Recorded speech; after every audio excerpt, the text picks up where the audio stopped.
Welcome to AKC technical classes. दोस्तों, जैसा कि आपको पता है, इससे पहले वाली वीडियो में हम लोगों ने सिलेबस के बारे में देखा था। तो इस वाले वीडियो में हम लोग देखेंगे चैप्टर फर्स्ट, कंक्रीट टेक्नोलॉजी का चैप्टर फर्स्ट जो है वो है इंट्रोडक्शंस। उसके बारे में डिटेल से जानेंगे। चैप्टर फर्स्ट में क्या क्या पढ़ना है, कहाँ से पढ़ना है। उसके पहले आपको मैं बता दूं कि अभी तक आपने AKC टेक्निकल क्लासेस का ऑफिशियल ऐप नहीं डाउनलोड किया तो जाकर प्ले स्टोर से डाउनलोड कर लीजिएगा। और वहाँ पे आपको बहुत ही कम प्राइस में, यानी कि न के बराबर, जो आपके पॉकेट मनी से भी कम खर्च होने वाली है, वहाँ पे आपको फ्री में हर एक सब्जेक्ट के नोट्स मिल जाएंगे। मतलब कम पॉकेट मनी में आपको नोट्स प्रोवाइड कर दिए जाएंगे। तो जैसा कि आपको पता है कि हम लोग इसमें क्या पढ़ने वाले हैं, आपको हेडिंग भी दिख रही होगी, चैप्टर का नाम भी दिख रहा होगा। तो सबसे पहले मैं आप लोगों को इस चैप्टर के बारे में कुछ अच्छे से डिटेल्स में बता देना चाहता हूं कि हम लोगों को इस चैप्टर में क्या क्या पढ़ना है, क्या क्या देखना है। देखिए, जैसा कि चैप्टर 1 इंट्रोडक्शन परिचय, ये concrete technology civil engineering diploma 3rd semester के स्टूडेंट के लिए है। ठीक, तो इसमें देखिए सिलेबस, जो सिलेबस में हम लोगों के है, सिलेबस में सबसे पहले जो हेडिंग आएगी इंट्रोडक्शन पढ़ना है, जो BT UP बोर्ड के सिलेबस में है इंट्रोडक्शन। उसके बाद डिफिनेशन ऑफ कंक्रीट के बारे में पढ़ना है, उसकी परिभाषा क्या होती है। ठीक, और प्रॉपर्टी ऑफ कंक्रीट के क्या क्या गुण होते हैं। जैसे प्रत्येक आदमी के कुछ ना कुछ गुण होते हैं, तो उसी तरीके से कंक्रीट के भी कुछ गुण होते हैं, उनके बारे में हम लोग अच्छे से देखेंगे इसमें। जो अगली हेडिंग हम लोगों की आएगी वो क्या आएगी, देखिए अगली हेडिंग जो आएगी वो uses of concrete in comparison to other building material. मतलब कंक्रीट का उपयोग हम लोग दूसरे निर्माण सामग्री की अपेक्षा अधिक मात्रा में क्यों करते हैं, क्यों प्रीफर करते हैं कि हम लोग कंक्रीट यूज कर सकते हैं जैसे लकड़ी की अपेक्षा और पत्थर की अपेक्षा, क्यों। तो इसके बारे में बात किया गया है कि क्यों यूज करते हैं। और जो अगला आएगा वो आपका आएगा advantage and disadvantage of concrete. जिस तरीके से हर एक इंसान के अंदर कुछ अच्छाइयाँ तथा कुछ बुराइयाँ होती हैं, उसी तरीके से कंक्रीट के अंदर भी कुछ अच्छाइयाँ तथा कुछ बुराइयाँ होती हैं, जिसे कहते हैं गुण और दोष। ठीक, तो उसी तरीके से हम लोग इसमें कंक्रीट के गुण और दोष के बारे में चर्चा करेंगे। तो आगे बढ़ते हैं अगली स्लाइड में देखिए हम लोग पढ़ेंगे क्या। जो पहला मैंने बताया था कि पहला हेडिंग हम लोगों का है इंट्रोडक्शंस। तो देखिए पहले जो है इंट्रोडक्शन, हम लोग इंट्रोडक्शंस क्या होते हैं, परिचय। मतलब देखिए कंक्रीट क्या है, कंक्रीट मुख्य रूप से संरचनात्मक पदार्थ है। संरचनात्मक मतलब कंस्ट्रक्टेड मटेरियल, ठीक, जिससे हम लोग कोई चीज़ निर्माण कर सकते हैं, जैसे घर बना सकते हैं, पुल निर्माण कर सकते हैं, तो कंक्रीट वो पदार्थ है। ठीक, और कंक्रीट का उपयोग जैसा कि आपको बता दिया जाए, कंक्रीट का उपयोग भवनों में, डैमों में, डैम मतलब बांध, जो बांध बनाए जाते हैं, सड़क में तथा बांधों एवं सुरंगों में किया जाता है। ठीक, बड़े बड़े डैम मतलब जो बांध जहाँ पे पानी इकट्ठा किए जाते हैं। तो यहाँ पे कंक्रीट का परिचय आपका हो गया। तो आगे बढ़ते हैं, आपको अगली परिभाषा की तरफ बढ़ते हैं। जो नेक्स्ट हम लोग की हेडिंग थी, दूसरी जो मेन हेडिंग थी, जो हम लोग के लिए बहुत ही इम्पॉर्टेंट था, जिसको पढ़ना, जो हर बार एग्ज़ाम में पूछा जाता है। तो जो अगली जो हेडिंग थी वो क्या थी, कंक्रीट की परिभाषा। कंक्रीट की परिभाषा, इसमें क्या था, डिफिनेशंस ऑफ कंक्रीट। इसको इंग्लिश में आपको हेडिंग लिख दी गई है, इंग्लिश में आप लोग देखकर नोट्स कर लीजिएगा और आप अपने नोट्स खुद बनाते चलिएगा अगर आपको नोट्स नहीं परचेज करना होगा तो, क्योंकि यहाँ पे सारे नोट्स जो है आपको मिलेंगे AKC टेक्निकल क्लासेस के ऑफिशियल यूट्यूब चैनल पे, वो भी बहुत कम ही प्राइस में। अगर आप नोट्स ना परचेज करना चाहते हैं तो भी आपको पढ़ने में कोई भी बाधा नहीं आने वाली है, क्योंकि आपको सब कुछ मटेरियल यहाँ पे पढ़ा दिया जाएगा जो आपके एग्ज़ाम की दृष्टि से महत्वपूर्ण है। तो चलिए देखते हैं भाषा। अब कंक्रीट की परिभाषा, कंक्रीट मुख्य रूप से जल, सीमेंट तथा गिट्टी का समांग नहीं, ये गलत लिख दिया गया, मिस्टेक हो गया, मिसप्रिंट, असमांग, इसके आगे लिख लीजिए असमांग। कंक्रीट मुख्य रूप से जल, सीमेंट तथा गिट्टी का असमांग मिश्रण होता है। ठीक, जो प्रारंभिक अवस्था में तरल होता है। प्रारंभिक अवस्था मतलब प्राइमरी स्टेज में तरल होता है तथा सूखने के बाद, मतलब सूखने के बाद या बाद में, जैसे जब समय बीतता जाता है उसके बाद क्या होता है, कठोर होता जाता है, मतलब ये बहुत ही हार्ड हो जाता है, कंक्रीट कहलाता है। ठीक, तो यहाँ पे कंक्रीट किसे कहते हैं, कंक्रीट की परिभाषा क्या है, आप लोगों ने अच्छे से देख लिया, आप अपने नोट्सबुक में इसे लिख लीजिएगा। अब देखिए एक और इम्पॉर्टेंट चीज़ इसमें देख लीजिए, कंक्रीट शब्द की उत्पत्ति लैटिन भाषा, किस भाषा से हुई है, लैटिन भाषा से हुई है।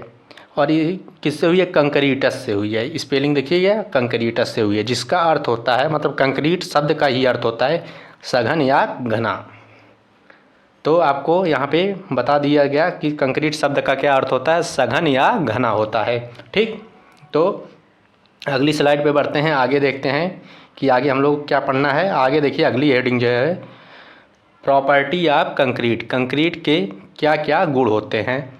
देखिए हम यहाँ पे हिंदी लिखना भूल गए, लेकिन आप लोग लिख लीजिएगा कंक्रीट के गुण, मतलब कंक्रीट के गुण, कंक्रीट के गुण, कंक्रीट के क्या क्या गुण होते हैं। ठीक, तो देखिए कंक्रीट स्वीकार्य होनी चाहिए, स्वीकार्य मतलब वर्कबिलिटी होनी चाहिए, वर्कबिल मतलब जैसे कंक्रीट ज़्यादा रूखी नहीं होनी चाहिए, वर्कबिल मतलब कार्य के योग्य होनी चाहिए। ठीक, और देखिए अगला जो है, कंक्रीट को ढालते समय, मतलब जब किसी भी चीज़ पे ढालना होता है किसी भी आकार में, उस समय क्या होता है, जब ढालेंगे तो पृथक्करण नहीं होना चाहिए, पृथक्करण नहीं होना चाहिए। पृथक्करण का इंग्लिश क्या होता है, सेरीगेशन। कंक्रीट में क्या नहीं होनी चाहिए, दूसरी प्रॉपर्टी, सेरीगेशन नहीं होना चाहिए। जो अगली है, कंक्रीट में निस्वरण, निस्वरण को इंग्लिश में कहते हैं ब्लीडिंग, ब्लीडिंग नहीं होनी चाहिए। सेरीगेशन और ब्लीडिंग जो हैं एक दूसरे के पूरक हैं, जो आपको बता दें ये दोनों एक दूसरे के पूरक हैं। ठीक, सेरीगेशन और ब्लीडिंग में बहुत ही अंतर हल्का सा है, बहुत ही हल्का सा अंतर है। ठीक, इसको आगे हम लोग सीखेंगे इसी चैप्टर में। और देखिए अगला जो है, कंक्रीट का अगला क्या गुण होना चाहिए, कंक्रीट में जो होता है कोई प्रभाव नहीं पड़ना चाहिए, कब, जब तापमान में परिवर्तन हो। ये पढ़ना नहीं, पढ़ना चाहिए, कंक्रीट में तापमान परिवर्तन का कोई प्रभाव नहीं पड़ना चाहिए। ठीक, और कंक्रीट में अग्नि से नहीं, अग्निशय गुण होने चाहिए, अग्निशय गुण होने चाहिए, से नहीं सय। अग्निशय मतलब जब मान लीजिए किसी घर में आग लग जाए तो कंक्रीट के जो स्ट्रक्चर हों, दीवारें हों, उसमें आग ना लगे, इस तरीके से इसमें फायर रेजिस्टेंस होनी चाहिए। ठीक, और देखिए कंक्रीट जल रोधी होनी चाहिए, जल रोधी मतलब, जल रोधी मतलब जिससे वाटर एक दूसरे के पार ना जाए, यानी कि अप्रवेश्य होनी चाहिए। ठीक, और अगला जो है, प्रयोगशाला में किए गए परीक्षणों पर खरा उतरना चाहिए, यानी कि कंक्रीट को लेकर कोई भी परीक्षण प्रयोगशाला में किए जाते हैं तो सही परिणाम दे, मतलब वो अपने गुणों पे अच्छा उतरे, ये कंक्रीट की प्रॉपर्टी होती है। और कंक्रीट में संपीड़न सहने की क्षमता होनी चाहिए, मतलब कंक्रीट ऐसी भी ना हो कि जैसे ही उस पर कंप्रेशन फोर्स या दबाव पड़े कि वो टूट जाए, इस तरीके की कंक्रीट नहीं होनी चाहिए। ये कंक्रीट की गुण होती है कि मतलब आराम से झटके सह सके कंक्रीट। ठीक, तो इतना हो गया, बढ़ते हैं अगली हेडिंग पे, आगे देखते हैं अगली स्लाइड पे हम लोग क्या पढ़ने वाले हैं। देखिए, preference of concrete as compare to other building material, हम कंक्रीट को प्रीफर क्यों करते हैं दूसरे बिल्डिंग या निर्माण सामग्री की तुलना में, कंक्रीट को हम लोग क्यों महत्व देते हैं कि कंक्रीट से ही घर बनवाएंगे, क्यों जल्दी ब्रिक्स का यूज नहीं किया जाता छत के निर्माण में, तो उसी के बारे में चर्चा करते हैं। इसमें क्या क्या पढ़ना है, देखिए कंक्रीट का में होता क्या है, अन्य निर्माण संरचनात्मक पदार्थों की तुलना में या निर्माण संरचनाओं की तुलना में जो कंक्रीट होती है इसे स्थल पे ही तैयार किया जा सकता है। ठीक, जैसे कोई लकड़ी के बने कोई चीज़ हुए तो उनको पहले से ही नाप कर एक निश्चित स्थान से लाना पड़ता है। लेकिन कंक्रीट में ऐसा नहीं है। कंक्रीट में आप अलग अलग मटेरियल लेकर आए और जहाँ पे आपका काम चल रहा है आप वहाँ पे मिक्स कर दिए और वहीं पे आप उसको ढाल दिए, बना दिए। तो कंक्रीट को निर्माण स्थल पे ही तैयार किया जा सकता है, मतलब कास्ट पे ही ढाला जा सकता है। जो अगला है, अन्य संरचनात्मक पदार्थों की तुलना में कंक्रीट काफ़ी सस्ती होती है। अब सस्ती होने का एक रीज़न है, देखिए कंक्रीट सस्ती इसलिए होती है क्योंकि इसको हम लोग लाते हैं तो अलग अलग लेकर चले आते हैं, तो हम लोगों को ज़्यादा सामान लाने के लिए ज़्यादा मतलब परिवहन की आवश्यकता नहीं होती है। मतलब एक ही बार में जो चीज़ लाना होता है लेते आते हैं। लेकिन अगर कोई दूसरे मटेरियल्स हुए, जैसे लकड़ी का मान लीजिए कोई बनाया हुआ है, मान लीजिए लकड़ी का अगर कहीं पे हम लोग स्लैब बनवा रहे हैं तो चारपाई या तख्ते के रूप में बनेगी, तो उसमें ज़्यादा मतलब स्पेस लेगा लाने में। लेकिन जब कंक्रीट रहेगा तो मान लीजिए 2 बोरी 3 बोरी लेकर चले आए, उसको ढाल दिए जहाँ पे, तो इस तरीके से परिवहन खर्चा जो होता है कम हो जाता है। इसलिए कंक्रीट क्या होती है, सस्ती हो जाती है। ठीक, और ये होती क्या है, आसानी से उपलब्ध हो जाती है, इसीलिए भी सस्ती होती है। जो चीज़ ज़्यादा उपलब्ध होती है वो ज़्यादा सस्ती होती है। ठीक, और कंक्रीट की आयु, लकड़ी की आय नहीं, यहाँ पे आयु लिखिए, कंक्रीट की आयु से अधिक होती है। यहाँ पे क्या होती है, कंक्रीट की जो एज होती है लकड़ी की एज से काफ़ी अधिक होती है, इसलिए हम कंक्रीट को प्रीफर करते हैं निर्माण में। ठीक, तो अगला जो हेडिंग है उसको देखते हैं। कंक्रीट से निर्मित होने वाली संरचनाएं अन्य संरचनाओं की तुलना में काफ़ी ज़्यादा सुंदर एवं आकर्षक दिखती है। मतलब जो कंक्रीट से घर बनते हैं वो काफ़ी ज़्यादा सुंदर दिखते हैं। सुंदर दिखने का रीज़न बहुत ज़्यादा ये होता है कि उसमें ज़्यादा हम लोग को जोड़ वोड़ नहीं लगाने पड़ते। जैसे अभी कोई कहीं पे मोड़ आ गया तो लकड़ी से निर्मित संरचनाओं में जोड़ लगाने पड़ जाते हैं, लेकिन कंक्रीट को क्या होता है, जोड़ नहीं लगाने पड़ते हैं। मोड़ आ गया उसी में साँचा बना कर ढाल दिए। ठीक, तो इससे ज़्यादा सुंदर दिखती हैं। ठीक, और कंक्रीट की संरचनाओं में कीड़े मकोड़ों से ख़राब होने का डर नहीं रहता। जैसे लकड़ी हुआ, लकड़ी की संरचना है उसमें दीमक लग जाते हैं, घुन लग जाते हैं, तो उनसे ख़राब हो जाती है, क्षति हो जाती है, और पानी से, सीलन से, इन सब से ख़राब हो जाती है। लेकिन कंक्रीट की आयु ज़्यादा होती है तो उसमें कीड़े मकोड़े इन सब से कोई खतरा नहीं होता है।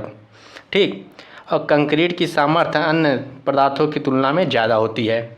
अब जैसा कि आपको पता है कि कंक्रीट जब जमकर कठोर हो जाती है तो काफ़ी सामर्थ्यवान हो जाती है, मतलब वो ज़्यादा प्रेशर सह सकती है। जबकि अगर लकड़ी है तो लकड़ी एक निश्चित प्रेशर के बाद टूट जाती है।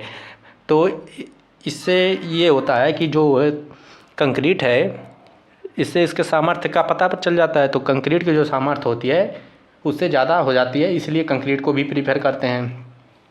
और जो अगली हेडिंग होने वाली है कंक्रीट के प्रीफर की, कंक्रीट से निर्मित संरचनाओं में ज़्यादा जोड़ नहीं होते हैं। जैसे कि आपको पहले ही मैंने बता दिया है कि इससे जो संरचनाएं निर्मित होती हैं जोड़ ज़्यादा नहीं लगाने पड़ते हैं, इसलिए कंक्रीट को हम लोग प्रीफर करते हैं।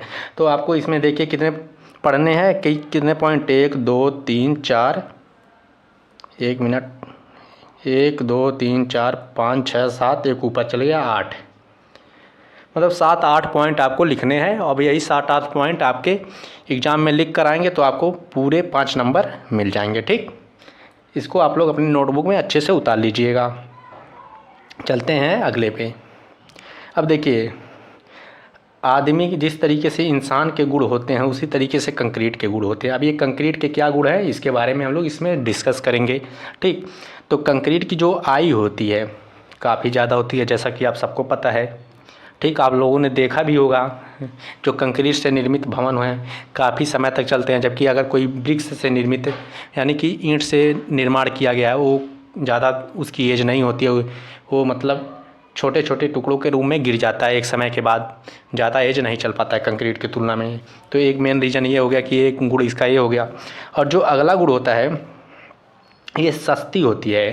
ठीक, काफ़ी ज़्यादा सस्ती होती है, जैसा कि आपको पता ही होगा सस्ती होती है। अब देखिए, इसे किसी भी आकार में डाला जा सकता है, मतलब ढाला जा सकता है या डाला जा सकता है, मतलब किसी भी शेप में ढाला जा सकता है। जैसे तो यहाँ पे होता क्या है कि किसी भी शेप में ढालने जाने से ज़्यादा ताम झाम नहीं करना पड़ता और ज़्यादा आदमियों का खर्च नहीं लगता। ठीक, और एक और चीज़ देखिए, कंक्रीट की जो संपीड़न सामर्थ्य होती है, ये बात आप विशेष रूप से संपीड़न सामर्थ्य, अभी एक चीज़ और आएगा यहाँ पे, अभी बताएंगे आगे। संपीड़न सामर्थ्य बहुत ज़्यादा होती है, ठीक। और देखिए कंक्रीट से निर्मित